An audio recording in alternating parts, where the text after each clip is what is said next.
Assalamualaikum warahmatullahi wabarakatuh. Anak sekalian yang cantik-cantik, yang ganteng-ganteng, yang solih dan solihah, dambaan orang tua, kebanggaan Bapak Ibu Guru. Selamat pagi, selamat bertemu dengan Pak Joko Herianto di mata pelajaran ilmu pengetahuan sosial. Anak-anak sekalian, sebelum kita memulai pelajaran, terlebih dulu mari kita baca basmalah. Bismillahirrahmanirrahim. Semoga dengan bacaan basmalah tadi, apa yang akan kita pelajari di pagi hari ini hingga selesai, Allah Subhanahu wa Ta'ala meridhai kepada kita semua, dan ilmu yang kita pelajari nanti bermanfaat untuk masa depan kita. Anak-anak sekalian, saya harapkan sekalipun tidak bisa bertatap muka langsung, kalian tetap semangat, ikuti protokol kesehatan dengan memakai masker, sering cuci tangan dengan air mengalir dan pakai sabun, jaga jarak. Semua itu kita lakukan dalam rangka ikhtiar lahiriah kita agar kita semua dihindarkan oleh Allah Subhanahu wa Ta'ala dari pandemi COVID-19. Adapun usaha batiniah kita tetap berdoa kepada Allah, semoga kita semua dihindarkan dari bahaya pandemi COVID-19. Anak sekalian, sekalipun pandemi COVID-19 ini membatasi kita untuk bertatap muka, saya harapkan kalian tetap meningkatkan kualitas dan kapasitas dalam rangka mempersiapkan masa depan kalian di masa yang akan datang. Anak sekalian, untuk yang pertama, bab 1, hari ini kita akan belajar tentang manusia, tempat, dan lingkungan. Kita akan belajar tentang kita, diri kita, di mana kita berada atau bertempat, dan bagaimana dengan lingkungan kita bertempat tinggal. Peta konsep dari bab ini yang pertama berkaitan dengan perubahan karakteristik ruang, dan yang ketiga interaksi keruangan. Diharapkan setelah belajar di bab yang pertama ini, kalian yang pertama bisa menjelaskan apa itu pengertian konsep ruang, apa itu ruang. Yang kedua, menjelaskan pengertian interaksi antar ruang. Dan yang ketiga, menyebutkan contoh interaksi keruangan antar wilayah di negara kita, Indonesia. Yang keempat, menyebutkan contoh interaksi keruangan yang terjadi di wilayah kalian masing-masing. Dan yang kelima, menjelaskan kondisi saling bergantung yang diperlukan untuk terjadinya interaksi antar ruang. Dan yang keenam, nanti kita akan belajar tentang perubahan yang terjadi akibat adanya interaksi antar ruang. Oke, yang pertama kita pelajari tentang pengertian ruang. Apa itu ruang? Menurut pemahaman kalian, mungkin yang namanya ruang itu ya suatu tempat dengan ukuran panjang, lebar, tinggi. Mungkin yang ada di pemahaman kalian ada ruang kelas, ada ruang guru. Kalau di rumah kalian mungkin ada ruang tidur, ruang makan, ruang tamu. Apa itu ruang? Apa itu yang dimaksud dengan ruang? Itu tidak salah pengertian batasan ruang itu. Tetapi yang dimaksud ruang di sini tidak hanya sebatas itu. Ruang adalah tempat di permukaan bumi, baik secara keseluruhan maupun sebagian, yang dipakai oleh makhluk hidup untuk bertempat tinggal, untuk melakukan aktivitas. Kemudian ada istilah interaksi antar ruang. Apa itu yang dimaksud?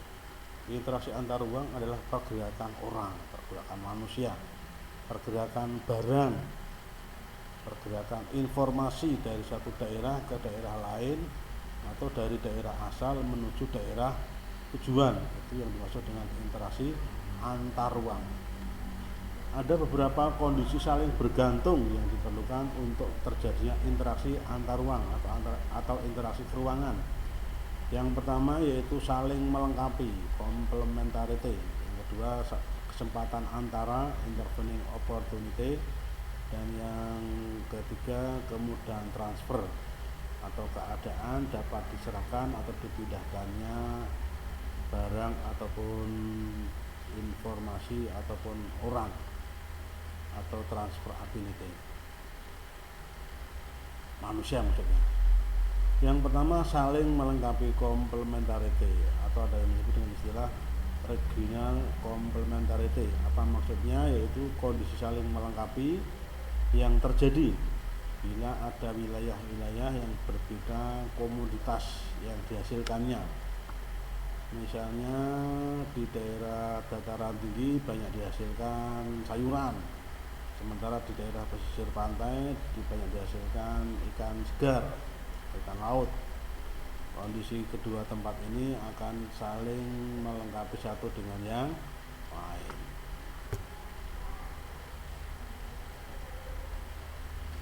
Orang-orang bawang misalnya kalau di sini akan berhubungan dengan orang-orang di Roban terkait dengan kebutuhan masing-masing penduduk yang ada di Bawang maupun di Roban untuk terjadinya aktivitas perdagangan atau jual beli komoditas yang dihasilkan masing-masing daerah tersebut. Kesempatan antara intervening opportunity merupakan suatu lokasi yang menawarkan alternatif lebih baik sebagai tempat asal maupun tempat tujuan.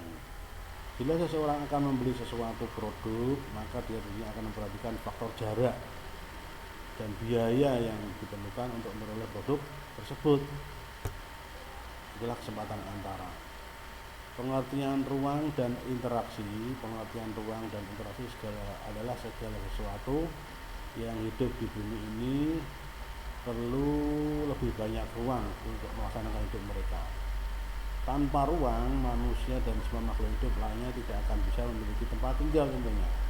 Ruang adalah tempat di bumi, baik keseluruhan maupun hanya sebagian yang digunakan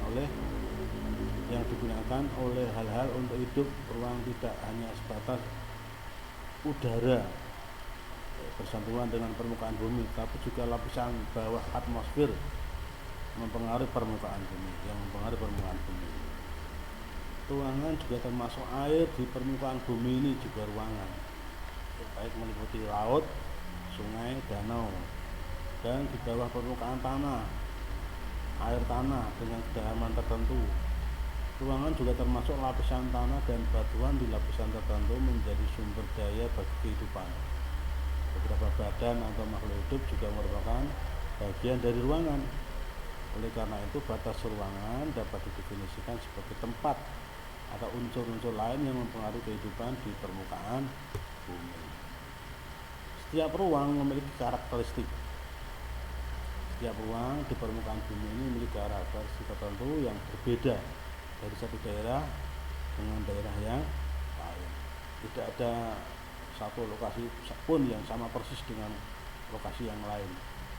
Karakteristik kemudian menciptakan keterkaitan ruang di permukaan bumi. Indonesia misalnya sebagai wilayah di permukaan bumi ini memiliki karakteristik tersendiri yang berbeda dengan negara-negara yang lain. Dengan adanya perbedaan karakteristik ini di permukaan bumi, ya, setiap ruang mungkin memiliki relevansi untuk ruang lainnya. Bentuk interaksi antar ruang. Interaksi antar ruang bisa menjadi pergerakan orang, manusia, pergerakan barang, pergerakan informasi dari wilayah asal ke daerah tujuan.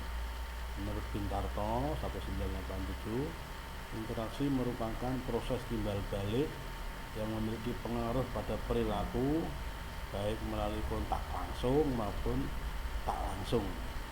Interaksi melalui kontak langsung terjadi jika seseorang tiba di suatu tempat tujuan, sementara interaksi tak langsung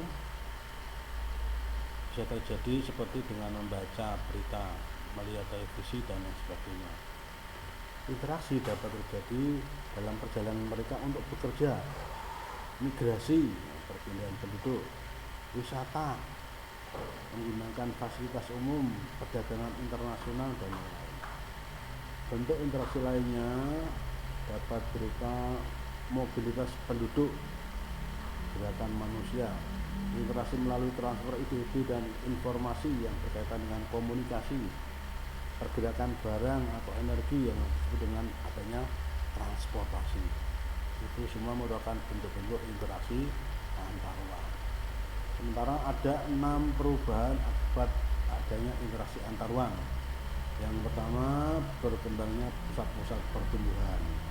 Ketika terjadi interaksi antar ruang dengan pusat, maka akan menimbulkan terjadinya perkembangan pusat-pusat pertumbuhan di daerah perkotaan, kota-kota besar, metropolitan dan sebagainya. Yang kedua, perubahan penggunaan lahan. Penggunaan lahan yang dulunya tanah pertanian, karena adanya interaksi antar ruang berubah menjadi pemukiman, sering kita lihat, atau berubah menjadi area industri. Itu semua akibat dari interaksi antar ruang. Yang ketiga, perubahan orientasi mata pencaharian. Ya, hari ini mata pencaharian manusia itu bermacam-macam, kompleks sekali bentuknya. Dulu tidak pernah kita bayangkan ada orang kok jualan pulsa, jualan yang tidak kelihatan barangnya. Nah, itu merupakan orientasi mata pencaharian, perubahan orientasi mata pencaharian. Apalagi sekarang segala bentuk penjualan dilakukan dengan cara online. Itu akibat dari masa pandemi ini. Itu juga akibat dari perubahan orientasi mata pencaharian. Yang keempat, berkembangnya sarana prasarana. Hari ini sangat berkembang sekali sarana prasarana yang dibutuhkan di berbagai kebutuhan manusia. Dan misalnya kalau dulu kalian di SD, ruang kelas itu hanya ruangan ada kursinya, ada mejanya. Tapi kalau sekarang harus ada LCD-nya, harus ada internetnya, harus ada fasilitas yang lainnya. Perubahan sosial budaya juga itu akibat interaksi antar ruang juga. Sosial budaya manusia hari ini makin berkembang pesat. Yang keenam, berubahnya komposisi penduduk. Akibat interaksi antar ruang ini, pertumbuhan penduduk berkembang. Ya, sekarang mungkin tidak ada lagi tempat kosong, tidak ada lagi tempat yang longgar. Semuanya sudah ditempati penduduk. Itu merupakan perubahan komposisi penduduk.